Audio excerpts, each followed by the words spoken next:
है। महाराज के स्वागत का अधिकार तो आप ही को प्राप्त है।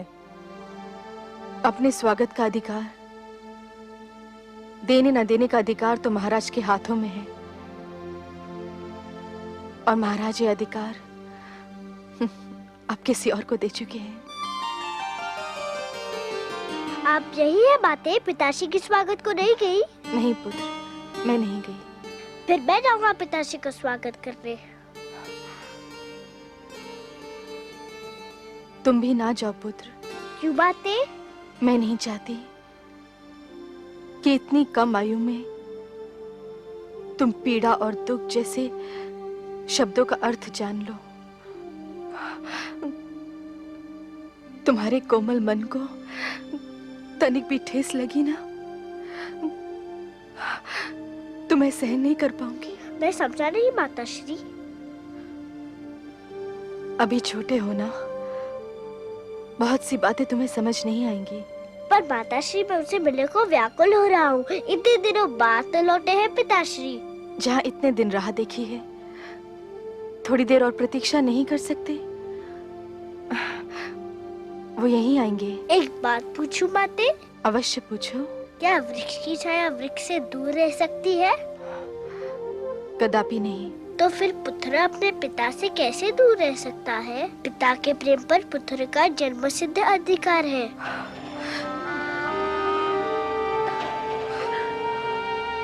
सारा झगड़ा ही तो अधिकारों का है पुत्र ध्रुव।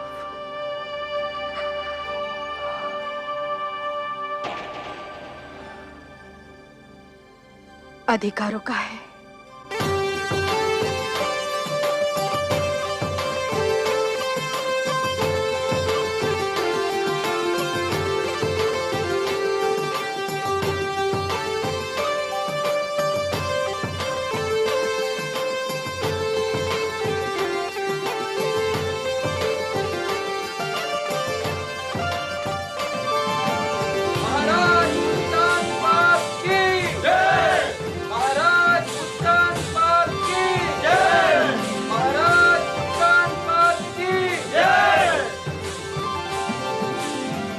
महारानी,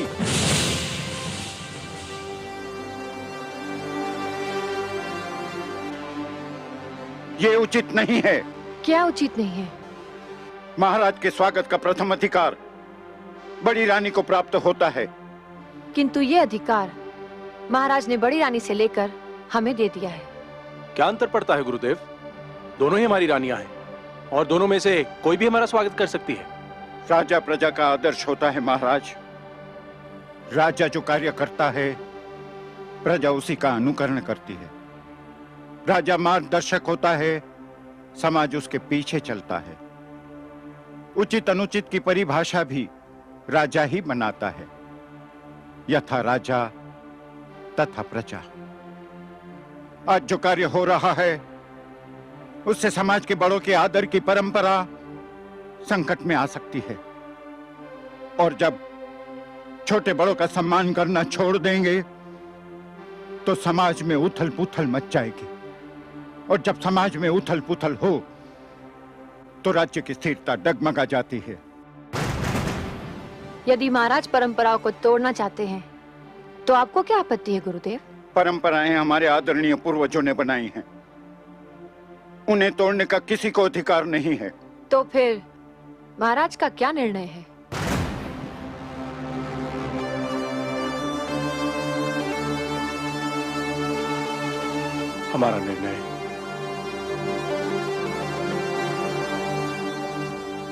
हमारा निर्णय ये है कि महारानी सरुचि ही हमारा स्वागत करेंगी।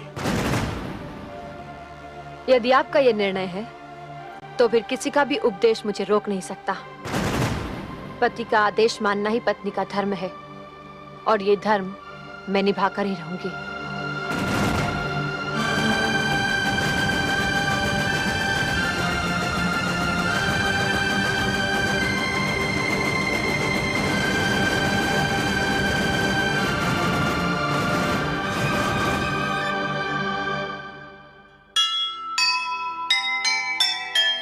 जैसे चले महा